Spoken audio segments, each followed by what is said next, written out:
Hello, Radhe Radhe. आज हम start करते हैं हरियाणा जीके। और हरियाणा जीके में हम पहले तो डिस्ट्रिक्ट्स पढ़ेंगे और फिर बाद में अन्य टॉपिक्स पढ़ेंगे। तो आज हम पंचकुला ज़िले से शुरू करते हैं। पंचकुला का नाम पंचकुला क्यों पड़ा? पंचकुला का अर्थ क्या है? पंच का मतलब पाँच और कुला एक संस्कृत का वर्ड है जिसका मतलब है नहर। पंचकुला का नाम पंचकुला 5 सिंचाई नहरों के कारण पड़ा, 5 कूपों के कारण, इसलिए इसको पंचकुला कहा जाता है क्योंकि यहाँ से 5 सिंचाई नहरें गुजरती हैं। हरियाणा का सबसे उत्तरी ज़िला है पंचकुला, है जो हरियाणा का सबसे उत्तरी ज़िला है, हरियाणा के नॉर्थ में है। और हरियाणा के नॉर्थ में तो हरियाणा का सबसे उत्तरी गांव भी पंचकुला में ही होगा। तो हरियाणा का सबसे उत्तरी गांव है जो वो क्या है, शाहपुर है, पंचकुला के अंदर ही है वो। पंचकुला की स्थापना कब हुई? 15 अगस्त 1995 को। जब पंचकुला की स्थापना हुई तब ये कौन सा जिला बना? हरियाणा का 17वां जिला। पंचकुला की स्थापना के समय जो हरियाणा के सीएम थे वो कौन थे? भजन लाल। और भजन लाल ने पंचकुला की स्थापना किससे अलग करके करवाई? अम्बाला से अलग करके। तो पंचकुला कौन सा जिला है? 17वां जिला। स्थापना कब हुई? 15 अगस्त 1995 को। सीएम कौन थे उस टाइम? भजन लाल। किससे अलग होकर बनी पंचकुला? किससे अलग होकर बना? अम्बाला से अलग होकर बना। पंचकुला का एरिया कितना है? 898 किलोमीटर स्क्वायर या 347 माइल स्क्वायर। किलोमीटर स्क्वायर को हम वर्ग किलोमीटर भी कहते हैं हिंदी में। तो ये इसका एरिया है। कभी कभी ये किलोमीटर में पूछ लिया जाता है और कभी कभी ये माइल में पूछ लिया जाता है। तो आगे है जनगणना 2011 के अनुसार जो पंचकुला की जनसंख्या वो क्या है? हरियाणा में सबसे कम जनसंख्या है पंचकुला की। तो हरियाणा में सबसे कम जनसंख्या वाला जिला कौन सा है? पंचकुला। कितनी जनसंख्या है इसकी? लगभग 5.5 लाख। लगभग 5.5 लाख जनसंख्या है पंचकुला की। कौन सा लोकसभा क्षेत्र में आता है पंचकुला? अम्बाला लोकसभा क्षेत्र में। और इसमें विधानसभा की कितनी सीट है? इसमें विधानसभा की 2 सीट है जो हरियाणा में सबसे कम है। और एक चरखी दादरी है उसमें भी विधानसभा की 2 सीट हैं। इन दोनों में सबसे कम सीट है विधानसभा की। कौन सी है पंचकुला में? एक तो खुद पंचकुला और एक कालका। और इसमें कितनी तहसील है पंचकुला की? कितनी तहसील है? 3 तहसील है पंचकुला की, पंचकुला, कालका और रायपुर रानी। रायपुर रानी को हम नैनो सिटी भी कहते हैं। आगे आते हैं उप तहसील। तहसील तो कितनी है? 3, पंचकुला, कालका और रायपुर रानी। और उप तहसील कितनी है? 2, बरवाड़ा। इसको हम बेरवाड़ा भी कहते हैं और बरवाड़ा एक हिसार में भी है, बरवाड़ा या बेरवाड़ा। और दूसरा क्या है? मोरनी। ये भी क्या है? पंचकुला की उप तहसील। पंचकुला का उपनाम या पुराना नाम जो भी है और इनको क्या क्या कहते हैं वो पंचकुला के। पंचकुला को कहते हैं हम चंडीगढ़ की सैटेलाइट सिटी।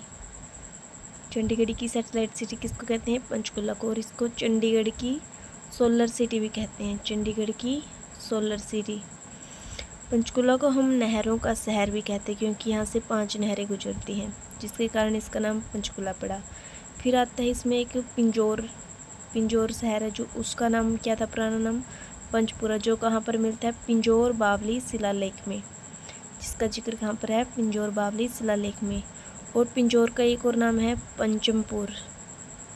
और इससे सबसे पुराना नाम है ये विराटनगर है। ये सबसे पुराना नाम, सबसे पुराना पिंजौर का ये सबसे पुराना नाम है विराटनगर, जो महाभारत के महाराजा विराट की राजधानी थी, विराटनगर। और पिंजौर को हम 360 बावड़ियों का कस्बा भी कहते हैं। 360 बावड़ियों का कस्बा कौन सा है? पिंजौर। आगे आता है इसका एक प्रसिद्ध शहर रायपुर रानी, जिसको हम नैनो सिटी ऑफ हरियाणा कहते हैं। हरियाणा की नैनो सिटी, यहाँ पर नैनो कार उद्योग है।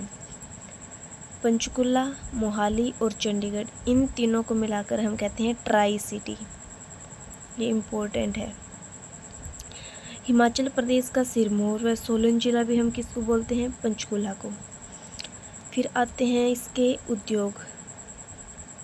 सब इसमें 3 मुख्य उद्योग है। सबसे मुख्य उद्योग है एचएमटी ट्रैक्टर के पुर्जे निर्माण उद्योग। वर्तमान में तो ये बंद है, लेकिन इसकी स्थापना कब हुई थी? 1975 में। और ये कहाँ पर है? पिंजौर में। वर्तमान में ये बंद है। तो यहाँ पर क्या बना दी गई है? हरियाणा की प्रथम इंटरनेशनल सेब मंडी, सेब मंडी बना दी गई है यहाँ पर, जो कब बनी थी? 2017 में। यहाँ तक क्लियर है। इसके बाद है दूसरा उद्योग है HMT घड़ी फैक्ट्री। ये भी वर्तमान में बंद है, ये भी पिंजौर में ही है। ये सबसे पहले अम्बाड़ा में खोली गई थी, फिर ये बाद में पंचकुला लाई गई और इसकी स्थापना जो भारत के प्रथम प्रधानमंत्री जवाहरलाल नेहरू ने की थी 26 अक्टूबर 1963 को। वर्तमान में ये बंद है और इसका हेडक्वार्टर कहाँ पर है? बेंगलुरु में। उसके बाद है नैनो उद्योग। नैनो उद्योग जो कहाँ पर है? रायपुर रानी में, जो 10,000 एकड़ में फैला हुआ है। नैनो उद्योग की स्थापना किसके सहयोग से हुई? सुधीर भाटिया के सहयोग से। सुधीर भाटिया कौन है? होट मेल के संस्थापक या फाउंडर। पंचकुला के आगे क्या पढ़ेंगे हम? मंदिर। पंचकुला में कौन कौन से मंदिर हैं? माता समलोठा मंदिर, जिसको हम समलासन मंदिर भी कहते हैं, जो कहाँ पर है? मोरनी क्षेत्र में। ठीक है। आगे भीमा देवी मंदिर, ये मोस्ट इम्पोर्टेंट है, एग्ज़ाम में आता ही आता है। ये कहाँ पर है भीमा देवी मंदिर? ये पिंजौर में है और इसका निर्माण जो 8वीं से 11वीं सदी के बीच हुआ है। उस समय किसका शासन था? गुर्जर प्रतिहार का। तो इसका निर्माण गुर्जर प्रतिहार काल के समय है, 8वीं से 11वीं सदी के बीच हुआ है और ये खजुराहो शैली में बना हुआ है। इसे हम उत्तर भारत का खजुराहो कहते हैं। ये क्वेश्चन है जो मोस्ट इम्पोर्टेंट है, ये आया हुआ है एग्ज़ाम में। तो जो माता भीमा देवी का मंदिर है, इस पर 1254 में नसीरुद्दीन महमूद ने आक्रमण किया था। ठीक है। आगे दूसरा मंदिर आता है चंडी मंदिर। इसका चंडीगढ़ का नाम है जो इसी के नाम पर पड़ा है। ये पंचकुला में ही है, जो माता चंडी को समर्पित है। चंडी माता का मंदिर है ये। चंडीगढ़ का नाम इसी कारण पड़ा है। और यहाँ पर क्या है? भारतीय थल सेना है जो उसकी पश्चिमी कमांड है, जो उसका हेडक्वार्टर है, उसका मुख्यालय है चंडी मंदिर में। और हरियाणा पंजाब हाई कोर्ट की जो CBI शाखा है, CBI ब्रांच है, उसका हेडक्वार्टर भी चंडी मंदिर है। आगे आते हैं हम, आगे माता मनसा देवी मंदिर, ये भी इम्पोर्टेंट है, एग्ज़ाम में आया हुआ है। इसका निर्माण हुआ 1815 ईस्वी में। इसका निर्माण किसने कराया? मनी माजरा के शासक गोपाल सिंह ने। ठीक है। और ये पंचायतन शैली में बना हुआ है और इसकी दीवारों पर है जो भित्ति चित्र भी बने हुए हैं, ये पंचायतन शैली में है।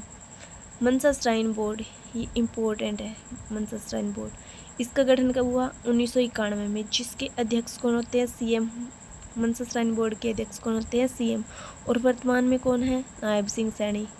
और मनसा देवी मंदिर से सरकार द्वारा प्रतिवर्ष जटायु यांत्रिका का आयोजन किया जाता है। ये जो जटायु यांत्रिका है, इसको हम वित्त आयोग यांत्रिका महोत्सव भी बोलते हैं। ये हर वर्ष आयोजन किया जाता है सरकार द्वारा इसका, मनसा देवी मंदिर से। काली माता मंदिर, ये कहाँ पर है? कालका में, कालका शिमला मार्ग पर। आगे आते हैं पंचकुला के मेले। जहाँ जहाँ मंदिर थे वहीं मेले लगेंगे। माता मनसा देवी का मेला, ठीक है, यह कहाँ लगता है? पंचकुला में। आगे आम मेला, ये इम्पोर्टेंट है, आम मेला। ये प्रतिवर्ष है जो जुलाई में लगता है और कहाँ पर लगता है? ये यादवेंद्र गार्डन में। यादवेंद्र गार्डन कहाँ पर है? पिंजौर में। ये यादवेंद्र गार्डन है जो फेमस है पिंजौर का। तो आम मेला का प्रथम आयोजन कब हुआ? 1992 में और इसका अभी लास्ट आयोजन हुआ था 32वां आयोजन, जो 4 से 6 जुलाई को 2025 को हुआ। किसके द्वारा? हरियाणा पर्यटन और बागवानी विभाग द्वारा इसका आयोजन संयुक्त रूप से किया गया। हरियाणा पर्यटन और बागवानी विभाग द्वारा संयुक्त रूप से किया गया इसका आयोजन। और आम मेला को हम स्प्रिंग महोत्सव भी बोलते हैं। यादवेंद्र गार्डन में और भी मेले लगते हैं, कौन सा? पिंजौर विरासत उत्सव, ये भी कहाँ लगता है? यादवेंद्र गार्डन में। ये कब लगता है? नवंबर में। और आम मेला लगता है जुलाई में। जो पिंजौर विरासत उत्सव है, इसका प्रथम आयोजन हुआ था 2006 में। ठीक है। तो आगे आते हैं हम, मेले उत्सव, बैसाखी उत्सव, ये भी कहाँ पर है? पिंजौर में। हर साल बैसाखी 13 अप्रैल को ही मनाई जाती है। ये सिखों का त्यौहार है, सिखों का त्यौहार है ये। हरियाणा, यहाँ पर जो बैसाखी उत्सव का आयोजन किसके द्वारा किया जाता है? हरियाणा सरकार के पर्यटन निगम द्वारा। तो आगे आते हैं हम हरियाणा, इसके पंचकुला के पर्यटन स्थल। पंचकुला के कौन कौन से पर्यटन स्थल है? रेड बिशप पर्यटन स्थल, ये कहाँ पर है? पंचकुला में, रेड बिशप पर्यटन स्थल, ये इम्पोर्टेंट है, एग्ज़ाम में आया हुआ है। उसके बाद है कैक्टस गार्डन। कैक्टस गार्डन की स्थापना कब हुई?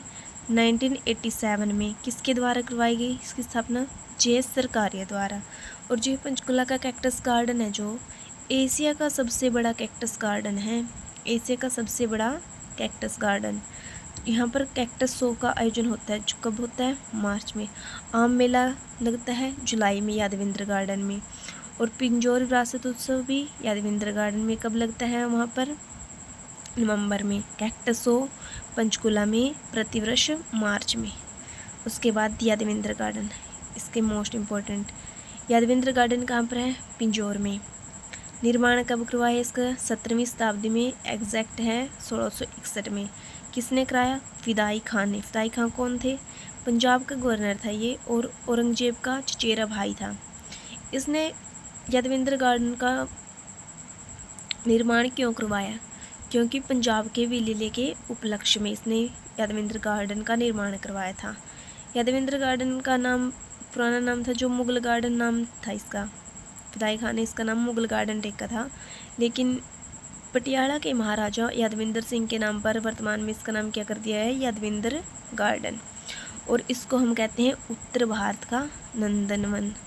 उत्तर भारत का नंदनवन, दैट्स इम्पोर्टेंट। उत्तर भारत का नंदनवन किसको कहते हैं हम? मुगल गार्डन को।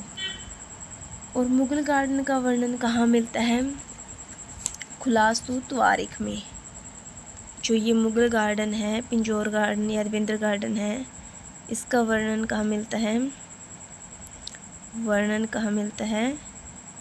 खुलासतू तवारीख, खुलासतू तवारीख इस पुस्तक में मिलता है, जो किसकी है? जिसके लेखक कौन है?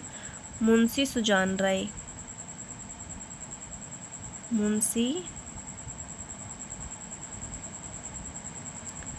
सुजान राय, ठीक है।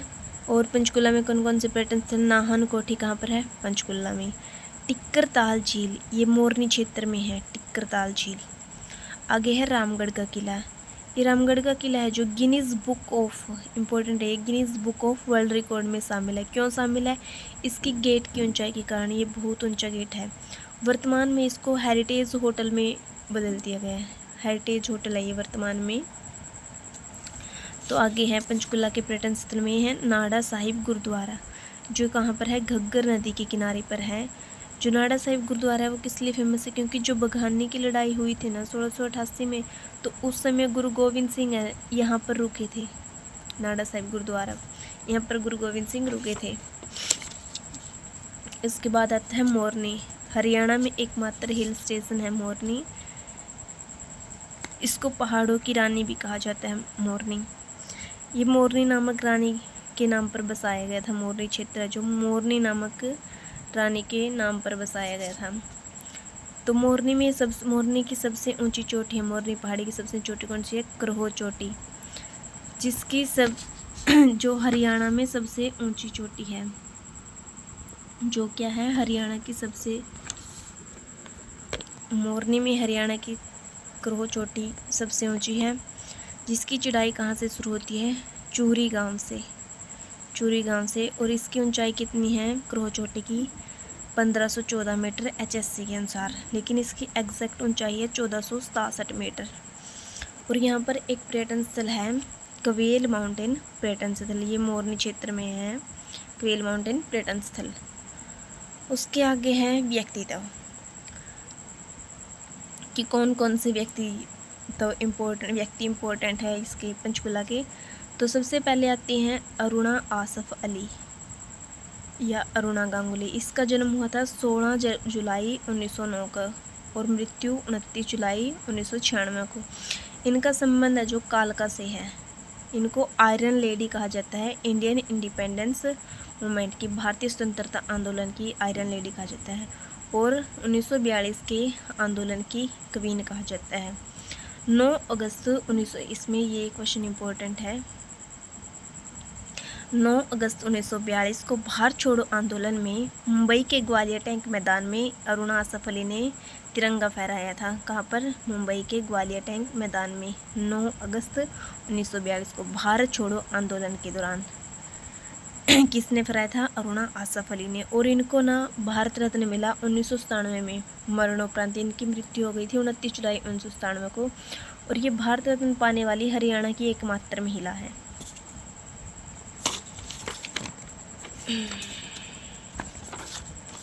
उसके बाद आते हैं दूसरे हैं श्याम सुंदर कलानी। ये रामायण में इन्होंने जो रामायण हुई थी उसमें सुग्रीव का रोल किया था और वर्तमान में इनका देहांत हो चुका है। उसके बाद है अंजुम शायर, ये प्रसिद्ध कवि हुए हैं पंचकुला से। उसके बाद कुछ इम्पोर्टेंट फैक्ट हैं। पंचकुला में कोई भी जलोढ़ मैदान नहीं है, पहाड़ है। और यहाँ पर कौन सी मिट्टी पाई जाती है? पथरीली मिट्टी पाई जाती है। पंचकुला में कौन सी मिट्टी पाई जाती है? पथरीली, क्योंकि यहाँ पर पहाड़ ही पहाड़ है, पथरीली मिट्टी। ठीक है। और हरियाणा का सबसे ऊंचा मतदान केंद्र ये धमन गांव में है। पंचकुला के धमन गांव में है सबसे ऊंचा मतदान केंद्र है हरियाणा का।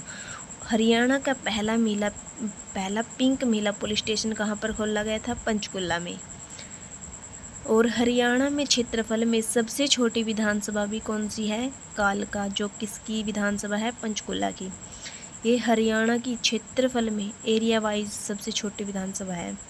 और हरियाणा की सबसे छोटी तहसील कौन सी है? खुद पंचकुला हरियाणा की सबसे छोटी तहसील है। तो आज के लिए इतना ही। बाकी इसके जो इम्पोर्टेंट फैक्ट बच गए और इससे रिलेटेड जो भी क्वेश्चन आज तक एग्ज़ाम में है वो हम नेक्स्ट वीडियो में लेकर आएंगे।